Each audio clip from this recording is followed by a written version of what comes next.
Potential blood donors got the word before they even reached the door. They would have to wait or come back another day. They didn't mind at all. We decided this would be one of the only ways right now here in Lincoln, Nebraska that we can really make a difference and do something to help all the people that have been affected by this horrible tragedy. Cheryl Warlowski expected the deluge of donors after she heard news of the attacks on the TV in the blood collection center. I told everybody to get a bite to eat because people will start coming, and 15 minutes later, they started coming. Just something like this is a crisis, and you got to help in any way, which way you can. Watching it on TV, and I heard someone say that the blood bank needed donations, and I was like, I'm just going to skip the rest of my classes and actually come out. Nebraskans are just that way, I think, you know.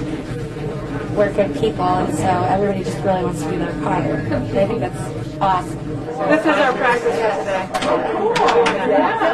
All 15 members of the Nebraska softball team replaced practice with a trip to the blood bank. You know, why you decided to come down here and bring the team down here today? We just wanted to be able to do something.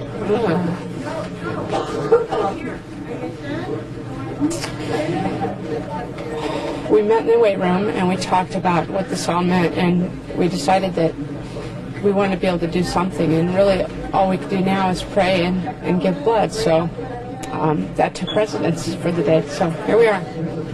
I mean, it's a little scary just because, I mean, in our time, you know, especially in our generation, like we've never, you know, seen anything like this before, and so yeah, it's a little bit scary. Donors patiently waited hours for their turn to help. Clifford Moeller watched for news from his hometown of New York. I had tears in my eyes. I thought about my son. I thought about my son's mother and their family. Were they safe? And I didn't see any pictures of the tragedy until later in the day. But once I did, I just welled up with tears. The World Trade Center and the World Trade Towers is a place that I've socialized in and worked around and probably have friends in and around that area that may be involved or in harm's way.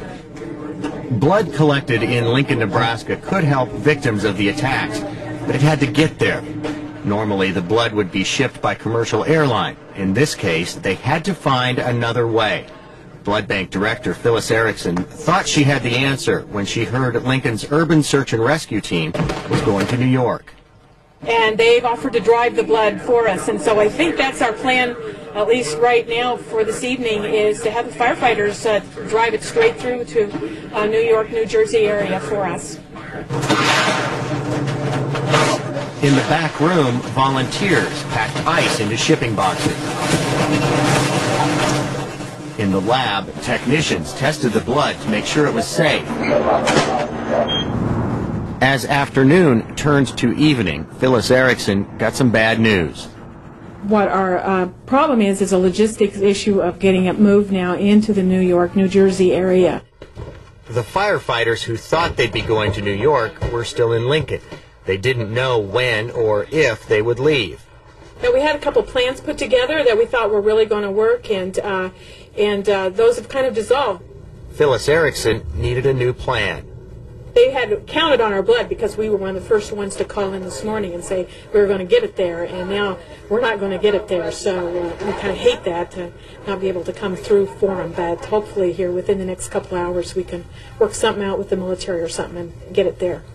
The search is underway for those who are behind these evil acts. While President Bush spoke to the nation, more people came to give blood. Phyllis Erickson worked the phone some more. She got through to the hospital in New Jersey that needed blood.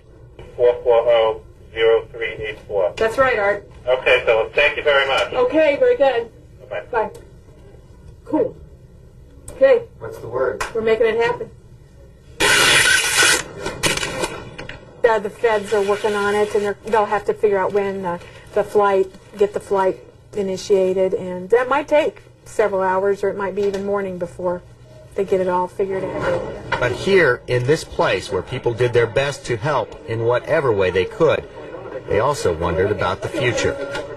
It's just really scary because, you never think something like this is going to happen in the U.S. Kind of a wake-up call, I guess, for the U.S., you know, that we're not as perfect as we thought we were about security and everything. Our lives will never be the same in this country after today. A long day turned into night, but no one complained. No one regretted their hard work or the time they gave. Well, we'll see you tomorrow. Okay, thanks. Bye. And just as things were closing down, news came that persistence had paid off. He says it'll happen tonight. He says he'd be real surprised if by morning we hadn't heard and didn't have a plan. So that's about the best we can do.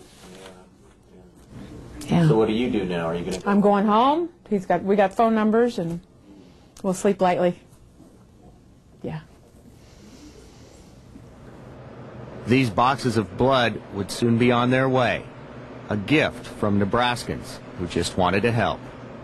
Reporting for Statewide, I'm Brad Penner.